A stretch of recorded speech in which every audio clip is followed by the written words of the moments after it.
Ano ba ang Ash Wednesday? Simple lang. Ash Wednesday ay ang araw ng pagsisimula ng Kwaresma or the season of Lent. Ito ay nangyayari 40 days bago ang Biyernes Santo or Good Friday. Ang Ash Wednesday ba ay batay sa isang paganong festival?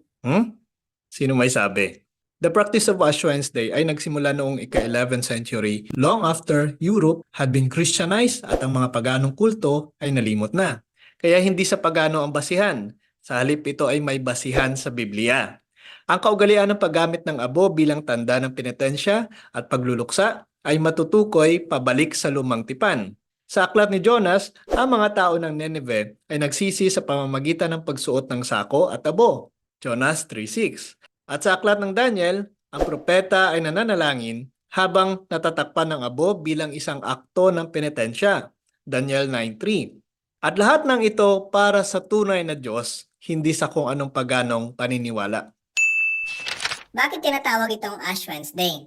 Actually, ang katawagan na Ash Wednesday ay napaka-popular na. Its official name is the Day of Ashes. It is called Ash Wednesday dahil ito ay pagsisimula ng 40 days before Good Friday. Ito ay laging nakatuon sa araw ng Miyerkules, and that is why it is called Ash Wednesday. Because on that day, ang simbahan, ang mga mananampalataya ay may marka ng abo sa kanilang mga noo na anyong krus. Bakit naman may marka ng krus ang mga noo nila? Because in the Bible, a mark on the forehead is a symbol of person's ownership. Sa pamamagitan po ng pagmarka ng kanilang mga noo with the sign of the cross, this symbolizes na ang mga tao ay kay Kristo who died on a cross. Ito ay bilang pagtulad sa espiritual na tatak o tatak na ililalagay sa isang Kristiyano sa bautismo kapag siya ay iniligtas mula sa pagkaalipin sa kasalanan at ng dyablo na ngayon ay ginagawang alipin ng katwiran at ni Kristo. Roma 6:3-18. Ito rin po ay bilang pagtulad sa paraan ng pagkakalarawan ng sinasabi sa aklat ng Apokalipsis kung saan mababasa natin ang tungkol sa malingkod ng Diyos. Ano po sinasabi dito? Revelation 7:3, do not harm the earth or the sea or the trees till we have sealed the servant of our God upon their foreheads. Ganon rin po sa Revelation 9:4, seal of God in their foreheads. Ang tatak na ito ay kabaliktaran sa mga tagasunod ng halimaw na may numerong 666 sa kanilang mga noo o mga kamay.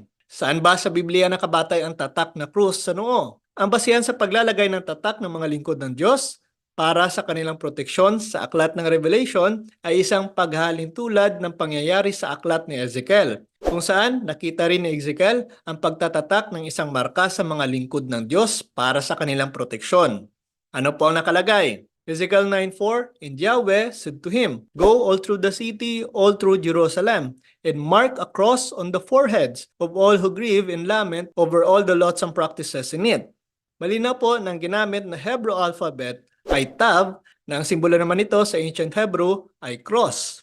Kaya ang marka sa noo ay malinaw na may batayan sa Biblia. At ito ay ginagawa noon para sa mga tao ng Diyos at patuloy pa rin na ginagawang marka para sa mga maliligtas.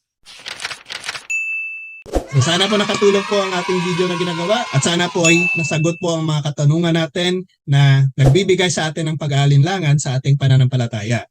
Kaya mga ka-curious, ibahagi nyo rin po ang video na ito upang mas malawak pang maabot ito at mas marami pa ang matulungan ito. At sa mga kapatid po natin na nagbibigay ng kanilang suporta, maraming salamat. Sa inyo na nag-send ng stars, maraming salamat po. Gagamit po natin ito sa pagpapalago ng ating munting page at of course sa mga pinaplano pa po natin mga corporal works of mercy na pwede po nating mapagbahagian.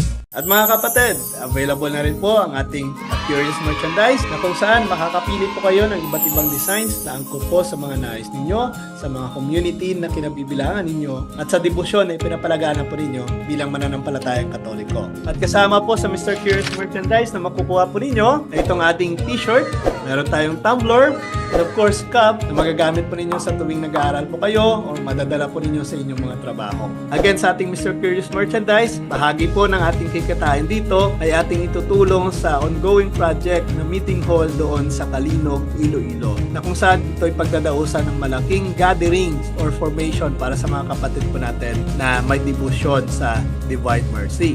At kung isa po kayo sa mga nais maranasan ang awa ng Diyos, maaari po kayo makipagsangguni o mag-participate sa ating isinasagawang formation doon sa Divine Mercy, Kalinog, Iloilo. So ayan, maaari nyo po ako makontak sa aking personal Facebook page, Dan Soberio, na kung saan directly makakapag-message po kayo patungkol po sa ating Curious Merchandise.